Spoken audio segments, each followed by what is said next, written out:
Je suis Mathilde Guillon et je suis Laure Bonatti et nous sommes toutes les deux vétérinaires et résidentes du Collège européen de médecine du comportement.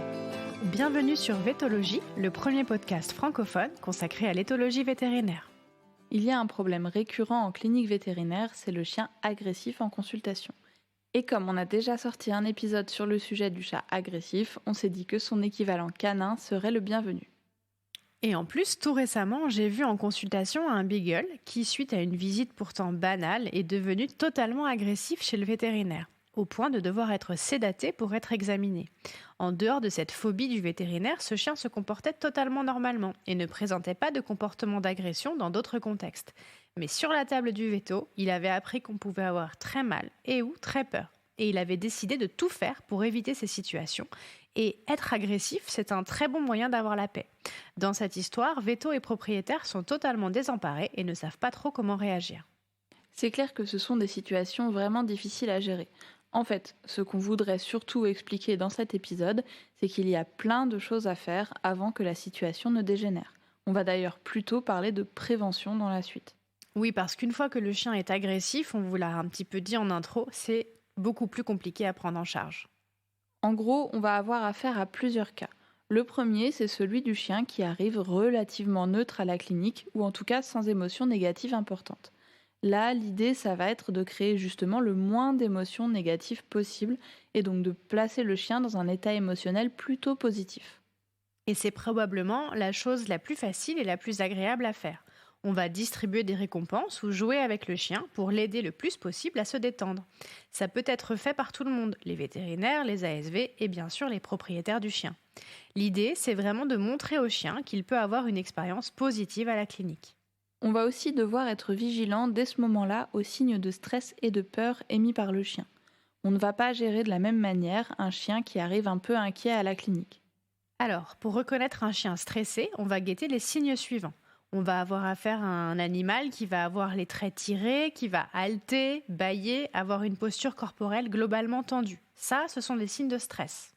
A l'inverse, si le chien a peur, il va avoir la queue entre les pattes, une posture plutôt basse proche du sol et chercher à fuir ou du moins à se soustraire aux manipulations. Par exemple, ça peut être le chien qui refuse de suivre son propriétaire dans la salle de consultation.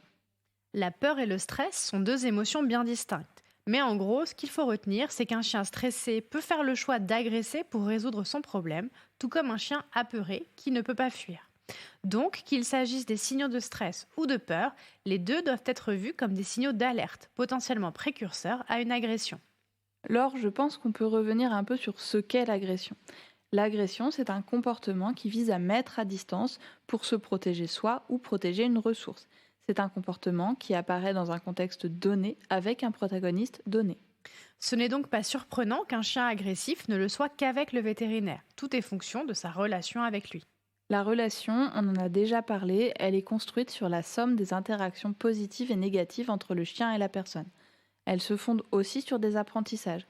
C'est-à-dire que si le chien apprend qu'il se sort d'une solution problématique en agressant une personne, il risque d'avoir tendance à reproduire ce comportement. Le truc, c'est qu'en cas de morsure ou de menace de morsure, on va forcément arrêter ce qu'on est en train de faire.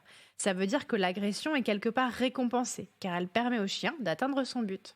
Et c'est exactement pour ça qu'il est important de guetter les signes avant-coureurs et d'éviter que le chien ne déclenche une agression. Bon, parfois c'est trop tard. Si le chien a eu une expérience très négative à la clinique ou plusieurs expériences négatives répétées, il peut devenir très stressé ou avoir très peur.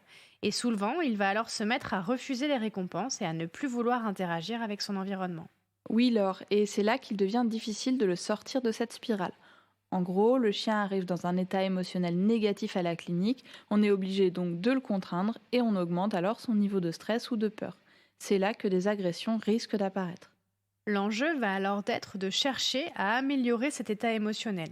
Et ça, c'est un vrai travail d'équipe. Les vétérinaires et les ASV ne peuvent en effet pas se débrouiller tout seuls. Il faut une vraie implication du propriétaire du chien, avec parfois l'aide d'une personne compétente en éducation canine. Déjà, si on revient aux théories de l'apprentissage, l'une des premières étapes va être d'apprendre au chien à ne plus réagir à cette situation. Donc on va lui apprendre en fait à ne plus avoir peur. Donc ça, d'après les théories de l'apprentissage, c'est ce qu'on appelle l'habituation. Cela consiste à exposer le chien à des stimuli d'intensité faible en augmentant peu à peu leur intensité. Si votre chien est déjà terrorisé dans la salle d'attente, vous pouvez donc déjà commencer par l'amener régulièrement et brièvement sur le parking de la clinique et en demander de plus en plus. C'est un processus très long et il faut faire bien attention à ne pas griller d'étapes. C'est pour ça qu'il ne faut pas hésiter à ce moment-là à se faire encadrer par des professionnels. Une autre partie de la résolution du problème va consister à entraîner le chien à tolérer les soins. On vous en a déjà parlé dans l'épisode avec Margot Fortin.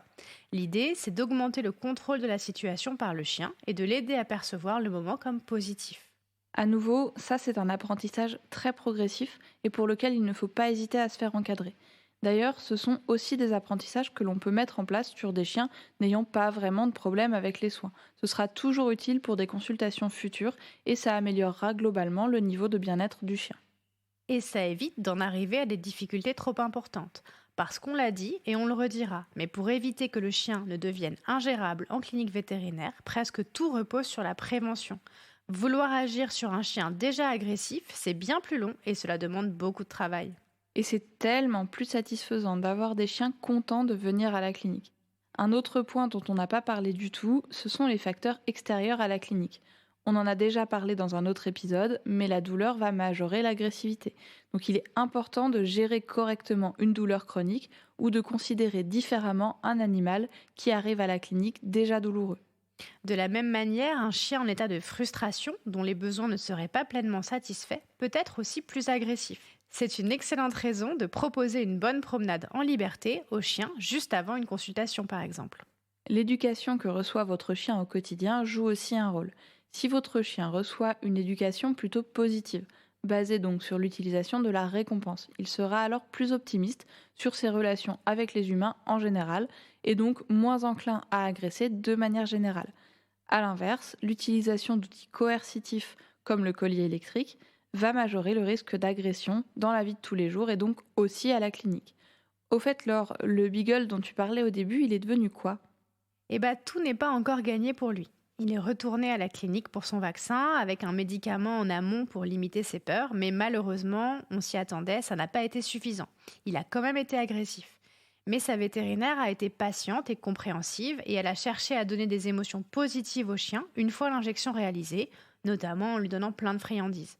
La route est encore longue, mais je pense qu'on peut dire que la spirale de la peur est en partie cassée. Donc si on résume un peu cet épisode, comme les chats, les chiens agressifs ne sont pas fous, ils sont agressifs parce que ça les sort d'une situation compliquée. La prévention va passer par le maintien d'un état émotionnel positif à la clinique et la gestion de facteurs aggravants comme la frustration ou la douleur. Et comme d'habitude, on espère que cet épisode vous a plu. N'hésitez pas à le partager et à vous abonner. On sera ravis de recevoir vos commentaires sur notre compte Instagram Vétologie ou par mail vétologie.podcast@gmail.com. Et à bientôt pour un nouvel épisode de notre podcast.